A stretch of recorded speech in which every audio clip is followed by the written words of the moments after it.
Hi, I'm going to make pretzels today, and so I had a lot of people asking me to show you how I do that. It's really easy, and I think it would be a great project to do with kids. So you can do it with a lye dip, which is what I typically do. If you're going to do it with kids, it would probably be easier to, or safer, to do it with a baking soda bath.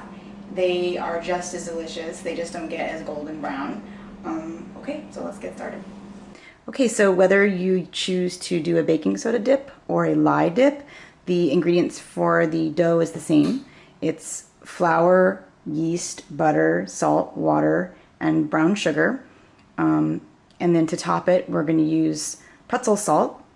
And then you're also going to need 2 cookie sheets lined with a silpat or parchment paper. And then if you choose to do the baking soda bath, you're going to need 10 cups of water and 2/3 of a cup of baking soda. If you choose to do the lye dip, you're going to need food grade lye, which you can get at Amazon.com is where I got mine. And then you're going to need gloves and protective eyewear, unless you wear glasses. And then a stainless steel bowl and a stainless steel whisk. And this is very important that they're not anything other than stainless steel. If you use aluminum, you're going to have trouble with a noxious gas. So you're going to want to make sure that these ingredients have been sitting at room temperature. The butter needs to be soft so it mixes in well.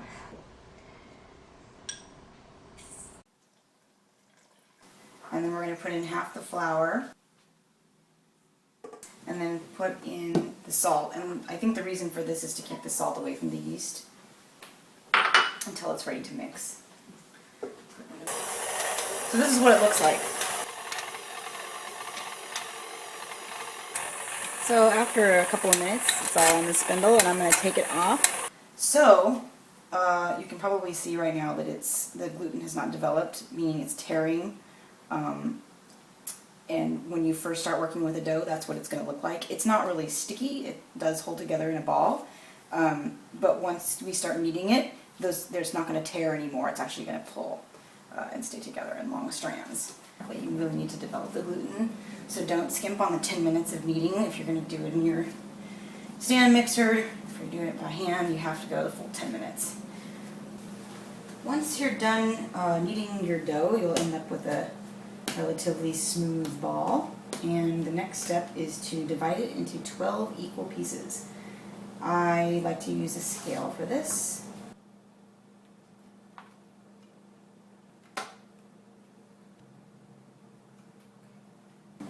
You're going to take your little piles of dough, and I'm going to flatten them out, and then you want to create surface tension on the outside so that the dough is nice and smooth. So I just kind of flatten them out and fold them up and pull them like this so that the outside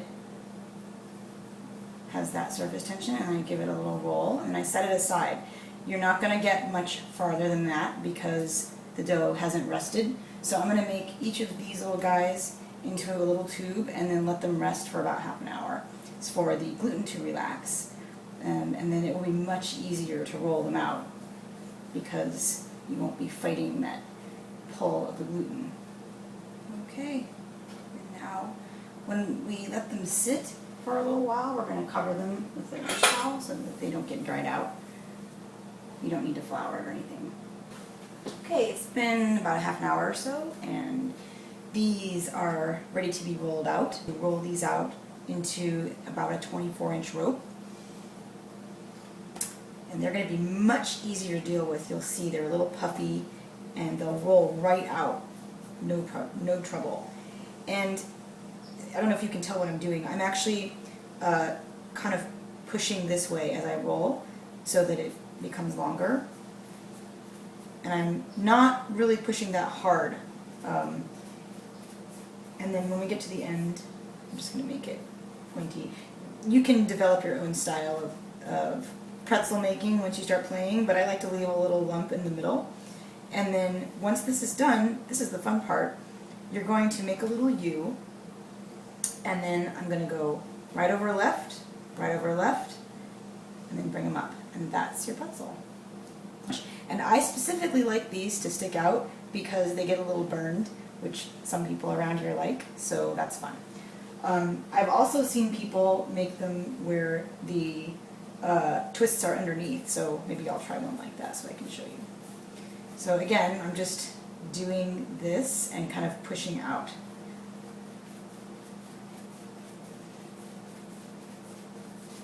And the rest really helps because you would not be able to get this kind of ease of use if you tried to roll this out right after you made the dough. So right over left, and I've seen people do that as well. So there's another one. And I don't have anything on my counter here, no butter or oil or flour or anything. The dough is really forgiving. Right over left, right over left. If you feel like it's not quite right, you can undo it again. It's not going to stick. You don't need to press it down too hard. They're pretty forgiving. And I'm just letting them stack up on this cookie sheet here so they have room to rise. And I'm just spacing them out. You want to have them have a little bit of room between the knot. When you fill up one of these trays, you're going to just cover it with a towel. And these will sit out for half an hour and then into the fridge for an hour.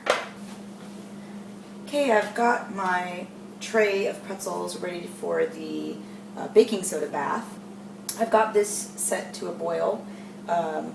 It would be easier if you didn't have such a steep pot because you're going to need to kind of reach in there and get your pretzels in and out one at a time. This is what I've got. Your oven's going to be set to 450 and you're going to get your egg wash ready. So alright, here we go. The water's ready and I'm just going to be putting 2/3 of a cup of baking soda in it. And it would be helpful to have a spatula with the holes in it so that the water can drift back out of there as you do this. So I'm just going to lift each pretzel up very gently and carefully lower it into the water. And you may notice that your pretzels come apart. That's okay, you can reshape them if they do once you get them back on the tray. So we're going to boil these for about 30 seconds, and I'm just tucking them in under the water so that the top gets done as well. They'll puff up slightly, and then you pull them back out and put them on the tray. Now that they're boiled, we're going to baste them in egg wash. This is what makes them have a golden color when you're not dipping them in lye, so try and get it in all the little spots.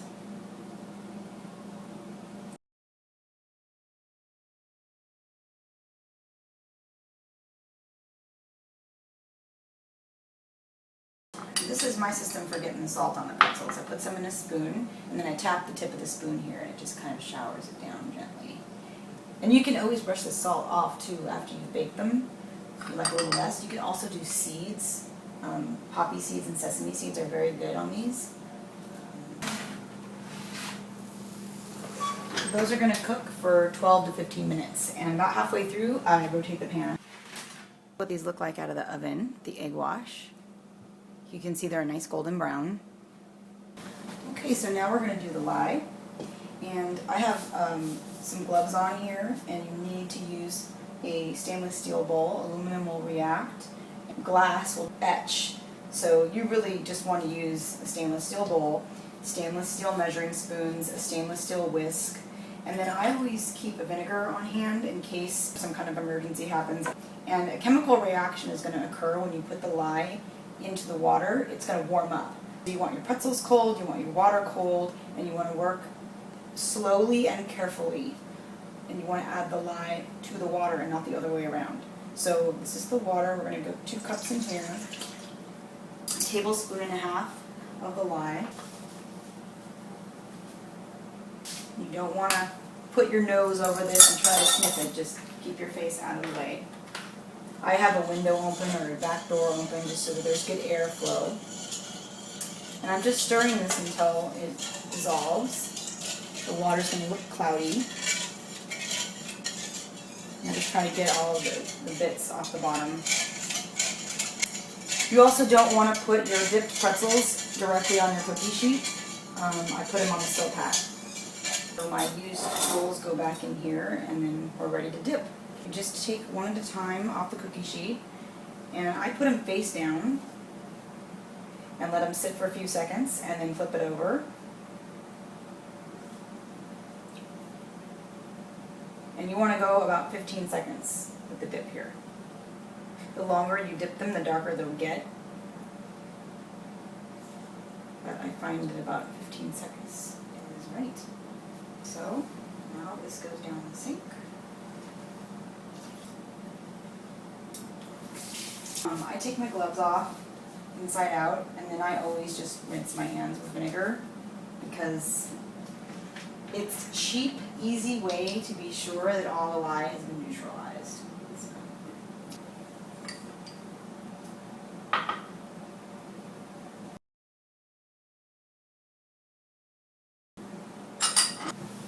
So we're going to do 6 minutes and then flip it around and 6 minutes. Vive la différence! So you can see that these are a pretzel-y golden brown, where these are a baked bread golden brown. They're both going to taste absolutely delicious. The only difference being this will have a slight egginess, and these will be a very distinct pretzel flavor, but they're both going to be delicious, and you should definitely try them.